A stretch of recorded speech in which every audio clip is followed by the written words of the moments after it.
இரண்டாவது கலீஃபா Umar ibn Khattab ரலி அவர்களின் ஆட்சிக் காலம் கிபி 634 முதல் 644 வரை நீதிக்கும் நேர்மைக்கும் உலக புகழ் பெற்றது.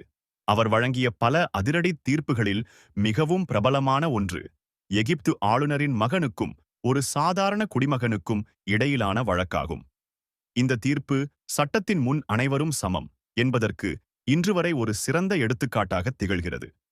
வழக்கின் பின்னணி எகிப்தின் ஆளுநராக அம்ரு இப்னுல் ஆஸ் ரலி அவர்கள் இருந்தபோது அங்கே ஒரு குதிரை பந்தயம் நடைபெற்றது. அந்த பந்தயத்தில் ஆளுநரின் மகனுடைய குதிரையும் ஒரு சாதாரண எகிப்திய குடிமகனின் கிப்தி இனத்தைச் சேர்ந்தவர் குதிரையும் போட்டியிட்டன. பந்தயத்தின் முடிவில் அந்த சாதாரண மனிதரின் குதிரை வெற்றி பெற்றது. இதை தாங்கிக் கொள்ள முடியாத ஆளுநரின் மகன், நானோ கண்ணியமிக்கவர்களின் மகன் என்று கூறிக்கொண்டு அந்த மனிதரை சாட்டையால் அடித்தார். உமர் ரலி அவர்களின் அதிரடி நடவடிக்கை பாதிக்கப்பட்ட அந்த மனிதர் நீதியை தேடி எகிப்திலிருந்து மதீனாவிற்கு பயணம் செய்து கலீஃபா உமரிடம் முறையிட்டார்.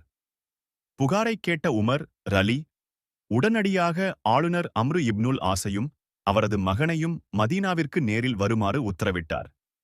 வழங்கப்பட்ட தீர்ப்பு இருதரப்பு விசாரணையும் முடிந்த பிறகு உமர் ரலி பின்வரும் அதிரடி தீர்ப்பை வழங்கினார். பழிக்கு பழி, பாதிக்கப்பட்ட எகிப்தியரிடம் ஒரு சாட்டையை கொடுத்து ஆளுநரின் மகனை எல்லோர் முன்னிலையிலும் திருப்பி அடிக்கச் சொன்னார். அந்த மனிதரும் தன்னை அடித்தது போலவே ஆளுநரின் மகனை அடித்தார். ஆளுநருக்கு எச்சரிக்கை. பிறகு உமர் ரலி, அந்த ஆளுநரின் தலையிலும் ஒரு அடி கொடுங்கள், ஏனெனில் அவரது அதிகாரத்தை பயன்படுத்தித்தான் அவரது மகன் உங்களை அடித்தார் என்றார். ஆனால் அந்த மனிதர், என்னை அடித்தவரை நான் அடித்துவிட்டேன், அது போதும் என்று கூறி மறுத்துவிட்டார்.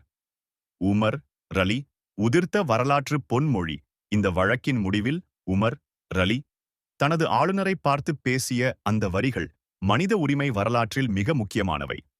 மக்களை அவர்களது தாய்கள் சுதந்திரமானவர்களாகவே பெற்றெடுத்தனர். அவ்வாறிருக்க எப்போது முதல் அவர்களை நீங்கள் அடிமைகளாக மாற்றினீர்கள்? இந்த தீர்ப்பின் சிறப்பம்சங்கள் சமத்துவம். ஒரு ஆளுநரின் மகனாக இருந்தாலும் தவறு செய்தால் தண்டனை உண்டு என்பதை உறுதிப்படுத்தினார். துணிச்சல். தனது நிர்வாகத்தில் உள்ள உயர் அதிகாரிகளையும் தண்டிப்பதில் அவர் தயக்கம் காட்டவில்லை. மனித உரிமை. அடிமைத்தனம் மற்றும் அதிகார துஷ்பிரயோகத்திற்கு எதிராக மிக கடுமையான நிலைப்பாட்டை எடுத்தார்.